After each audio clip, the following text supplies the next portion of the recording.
reliant on government and corporate sources, and they had a tendency to avoid offending the powerful, and then they had almost a religious worship of capitalism and the market economy.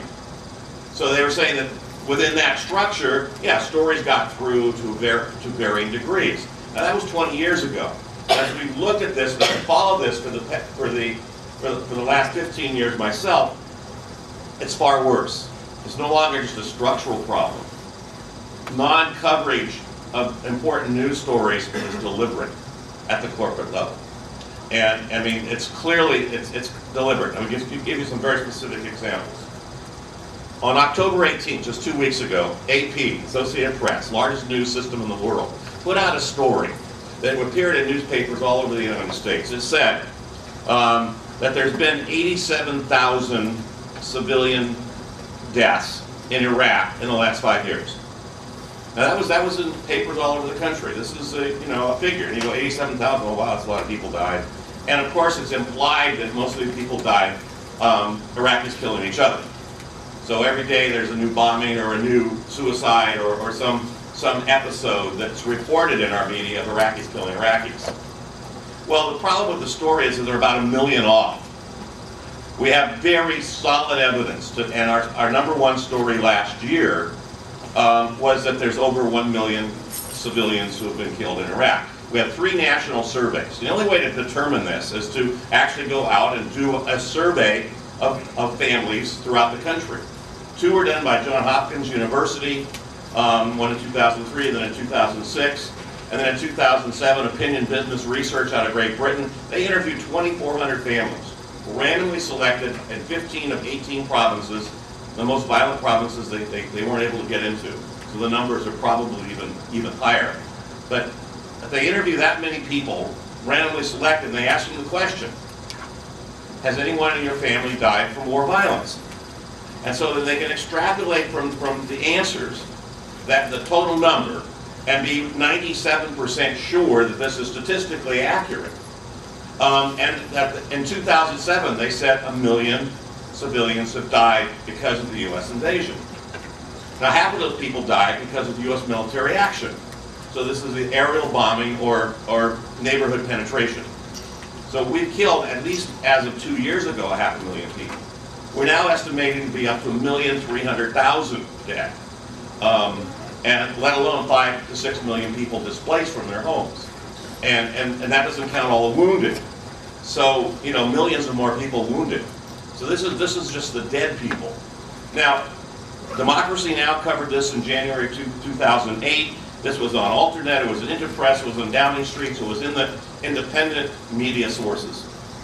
The Nation magazine looked at the million figure and had MIT, a statistician at MIT, take a look at the numbers and the research, and they said, yes, in January 2009, yeah, 1 million dead Iraqis.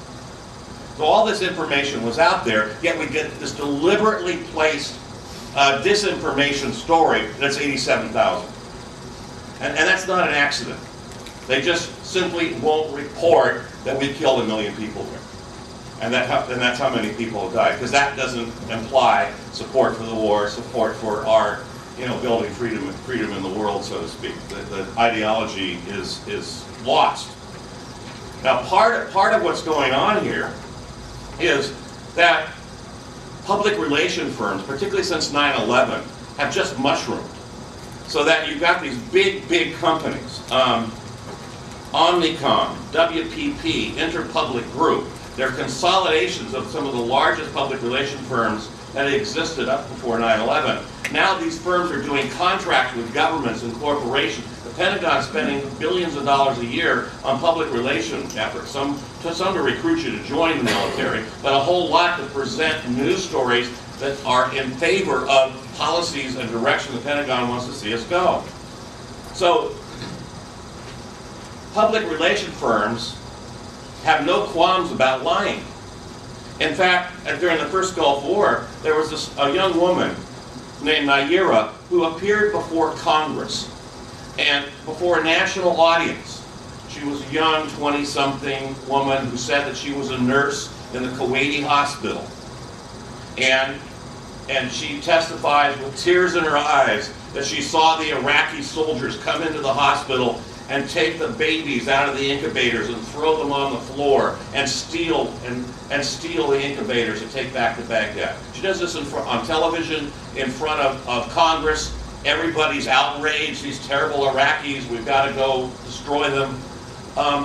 She was the daughter of the Kuwaiti ambassador.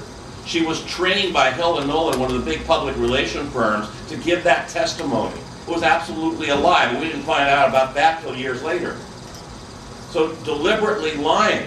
I mean, part of, remember the story about Jessica Lynch, right during the beginning of the Iraq War? This young woman that was captured by the Iraqis and supposedly maybe even abused, and she was in the hospital, and we had to send the special forces in to rescue her. That was handled by the Rendon Group, which is a public relations firm that works for the Pentagon.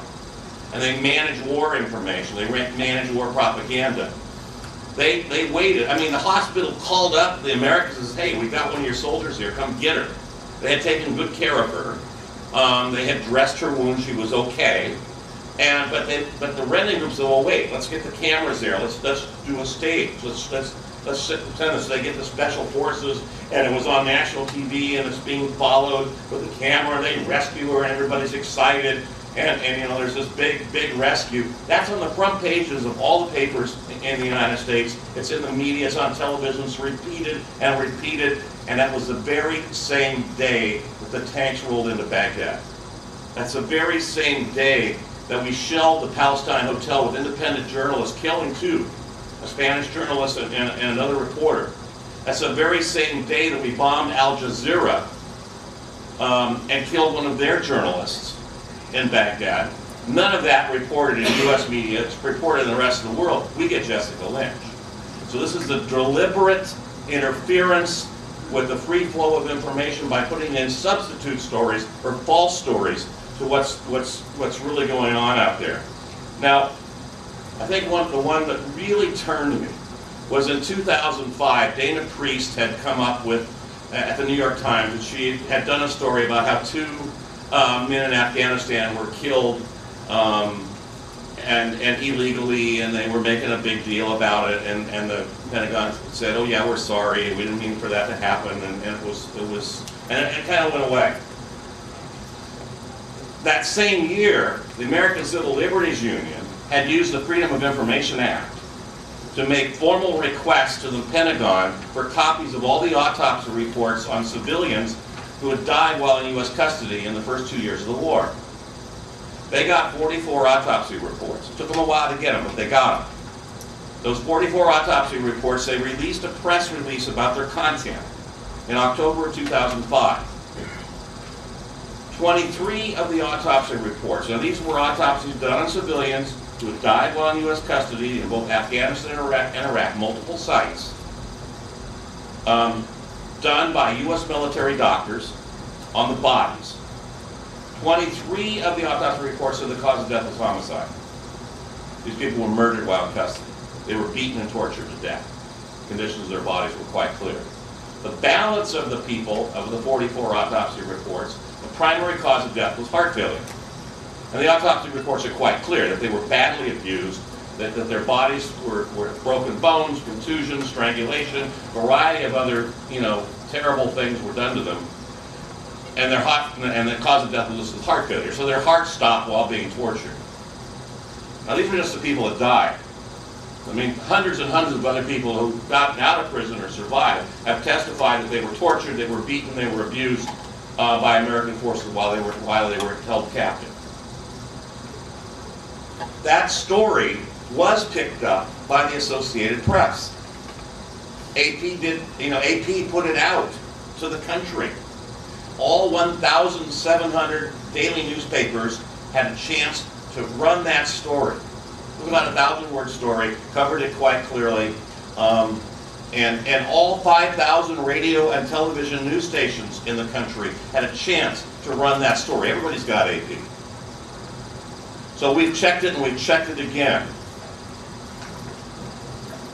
99.5% of all the newspapers in the country didn't run the story. 12 did.